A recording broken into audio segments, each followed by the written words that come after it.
नमस्कार किसान भाइयों। आज हम एक बहुत ही जरूरी मुद्दे पर बात करने वाले हैं, खासकर उन सभी के लिए जो चने की खेती करते हैं। हम बात करेंगे चने की गिरती कीमतों की और इस पर सरकार ने जो एक बड़ा फैसला लिया है उसकी। तो बने रहिए, क्योंकि ये जानकारी आपके बहुत काम आने वाली है। तो देखिए, सबसे बड़ा सवाल जो आज हर चना किसान के मन में है वो यही है कि जब बाजार में चने का भाव सरकार के एमएसपी से भी नीचे चला गया है तो आखिर करें तो क्या करें? अपनी साल भर की मेहनत की कमाई को कैसे बचाएं? चलिए आज इसी का जवाब ढूंढते हैं। तो सबसे पहले यह समझना जरूरी है कि आखिर चुनौती है क्या और कितनी बड़ी है। जैसे ही नई फसल बाजार में आई है, भाव एकदम से नीचे आ गए हैं और जाहिर सी बात है, इससे हमारे किसान भाइयों की चिंता बढ़ना लाजमी है। अब जरा इन आंकड़ों पर नजर डालिए। एक तरफ है बाजार का भाव जो लगभग 5500 रुपये प्रति क्विंटल के आसपास चल रहा है, और दूसरी तरफ है सरकार का न्यूनतम समर्थन मूल्य यानी एमएसपी जो है 5875 रुपये। ये जो बीच का फर्क है ना, ये कोई छोटा मोटा फर्क नहीं है, ये सीधा सीधा किसानों की जेब पर असर डाल रहा है। और अगर इसे प्रतिशत में देखें तो ये गिरावट 15 से 20% तक की है। सोचिए, ये कोई मामूली बात नहीं है। इसका सीधा सीधा मतलब ये है कि किसान को उसकी मेहनत का पूरा दाम नहीं मिल पा रहा, और ये वाकई एक बहुत बड़ी चिंता की बात है। लेकिन हर मुश्किल का कोई न कोई हल जरूर होता है, और अच्छी खबर यह है कि इस मुश्किल घड़ी में केंद्र सरकार आगे आई है। सरकार ने स्थिति को समझा है और किसानों के लिए एक तरह का सुरक्षा कवच तैयार किया है। तो ये सुरक्षा कवच आखिर है क्या? इसे कहते हैं प्राइस सपोर्ट स्कीम यानी पीएसएस।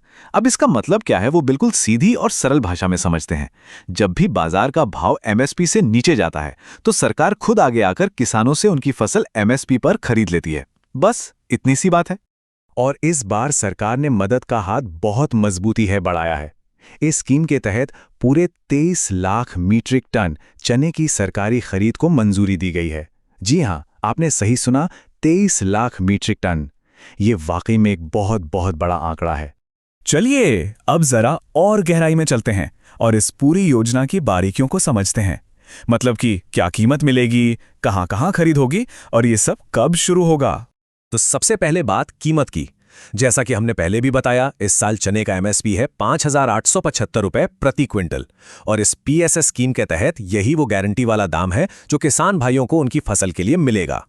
अब सवाल उठता है कि ये खरीद होगी कहां? तो ये देश के जो प्रमुख चना उत्पादक राज्य हैं वहां होगी। महाराष्ट्र में सबसे ज्यादा लगभग 7.6 लाख टन का लक्ष्य रखा गया है। इसके बाद मध्य प्रदेश में 5.8 लाख टन, राजस्थान में 5.5 लाख टन और गुजरात में 4.1 लाख टन चने की सरकारी खरीद की जाएगी। और सबसे जरूरी सवाल, ये सब शुरू कब होगा? तो खबर यह है कि ज्यादा इंतजार नहीं करना पड़ेगा। उम्मीद यही है कि लगभग 15 मार्च के आसपास ये सरकारी खरीद केंद्र अपना काम शुरू कर देंगे। ठीक है, तो हमने सारी योजना तो समझ ली, पर अब सबसे जरूरी बात कि इस पूरी जानकारी का फायदा उठाने के लिए हमारे किसान भाइयों को अब करना क्या है, कौन से कदम उठाने हैं। देखिए, बस 3 आसान बातें ध्यान में रखनी है। पहली और सबसे जरूरी बात, जल्दबाजी बिल्कुल ना करें। घबराकर अपनी फसल को बाजार में कम दाम पर बेचने की गलती ना करें। थोड़ा सा सब्र रखें। दूसरा कदम, अपने नज़दीकी सरकारी खरीद केंद्र पर जाकर अपना रजिस्ट्रेशन यानी पंजीकरण जरूर करवा लें। हाँ, एक बात का ध्यान रखें, अपने जरूरी दस्तावेज जैसे जमीन के कागजात, आधार कार्ड, ये सब अपने साथ लेकर जाएं ताकि कोई दिक्कत ना हो। और तीसरा, बस इस योजना का पूरा फायदा उठाएं, अपनी फसल एमएसपी पर बेचें और अपनी मेहनत की कमाई को सुरक्षित करें। तो देखिए, सरकार ने मदद के लिए एक रास्ता खोल दिया है। अब बस जरूरत है सही जानकारी, सही समय और थोड़े से धैर्य की, ताकि इस मौके का पूरा पूरा लाभ उठाया जा सके। याद रखिए, आपकी मेहनत का कोई मोल नहीं है। जय जवान, जय किसान।